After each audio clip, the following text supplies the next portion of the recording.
നമ്മുടെ ലാബും കാര്യങ്ങളൊക്കെ കഴിച്ചുമ്പോൾ കുറച്ച് ലേറ്റായി. അപ്പോൾ അതേ പവിയായിട്ട് ഫുഡ് കഴിക്കാൻ വന്നിട്ട് ബനൂസിലാണ് വന്നത്. ബനൂസ് വന്നിട്ട് 2 ലൈംസോടെ പിന്നെ ഒരു ക്ലബ്സ് ആണ് കഴിച്ച് കഴിഞ്ഞിട്ട് പിന്നെ ആളെ പറഞ്ഞ് വീട്ടിലും വിട്ട് ഞാൻ തിരിച്ച് എൻ്റെ വീട്ടിലോട്ടും പോകുന്നു. വീട്ടിൽ വന്നിട്ട് ഉമ്മ ഞാൻ കപ്പ് കേക്ക് ഉണ്ടെന്ന് പറഞ്ഞു. അത് പറഞ്ഞ് കഴിച്ചു കഴിഞ്ഞപ്പോൾ ഉമ്മ പറഞ്ഞപ്പോൾ ഇന്നാസിൻ്റെ വീട്ടിൽ പോകണമെന്ന് പറഞ്ഞു. വണ്ടി എടുത്തേ മഞ്ച് പിന്നെ അതും കഴിച്ചു കഴിഞ്ഞപ്പോഴത്തേക്കിന് ഇതാണ് ഉമ്മ ഉണ്ടാക്കിയ പാൽക്കപ്പ. അപ്പോൾ ഇതാണ് ആ പാൽക്കപ്പ എന്ന് അറിയാതെ ഉമ്മയോട് ചോദിച്ചപ്പോൾ അതിൻ്റെ മാമയുടെ പകരം നല്ല വഴക്കം കേട്ടു. ഓക്കെ, പിന്നെ ഇതാണ് ബിരിയാണി. ഇതുണ്ടാക്കി ഇന്നാസി ചേട്ടാ. ബിരിയാണി ഇവൻ്റെ ഒരു പ്ലേറ്റ് നമ്മൾ എടുത്ത് കഴിക്കാൻ പോവാട്ടോ. കഴിക്കാൻ പോകുന്നതിനൊക്കെ 2 പേരെ കണ്ടത്. അവർ ഭയങ്കര ഫാസ്റ്റ് കഴിച്ചിട്ടുണ്ടായി. ക്യാമറ ഉണ്ടപ്പോൾ ഏതാ അഭിനയം, ആഹാ എന്താ അഭിനയം, ഇത്ര സ്ലോ മോഷൻ കഴിക്കുന്ന ആൾക്കാർ.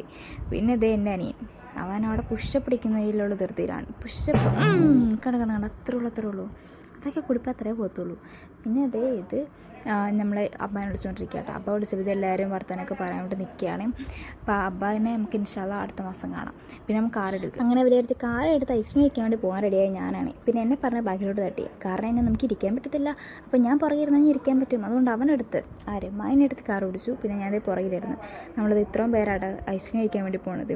ഇന്നാസിൻ്റെ മടിയിലാണ് ഞാൻ കയറി ഇരിക്കുന്നത് കേട്ടോ. പക്ഷേ പോക്ക് മാത്രമേ ഉള്ളൂ. പക്ഷെ ഒന്നും കിട്ടിയില്ല. നമ്മുടെ കോട്ടയത്ത് 9 മണി കഴിഞ്ഞ പിന്നെ കടയൊന്നും ഇല്ല. നമ്മൾ ഇറങ്ങിയതാണ് 10 മണി കഴിഞ്ഞിട്ടും. പിന്നെ തിരിച്ച് വന്നിട്ട് ഇന്നാസിനെ വീട്ടിലിറക്കി കാറും കൊണ്ടുപോയിട്ട് വീട്ടിൽ നിന്നൊരു ജ്യൂസ് കുടിച്ചു. അപ്പോൾ ഇത്രയുള്ള കൈസ് ഇന്നത്തെ വീഡിയോ. ബൈ.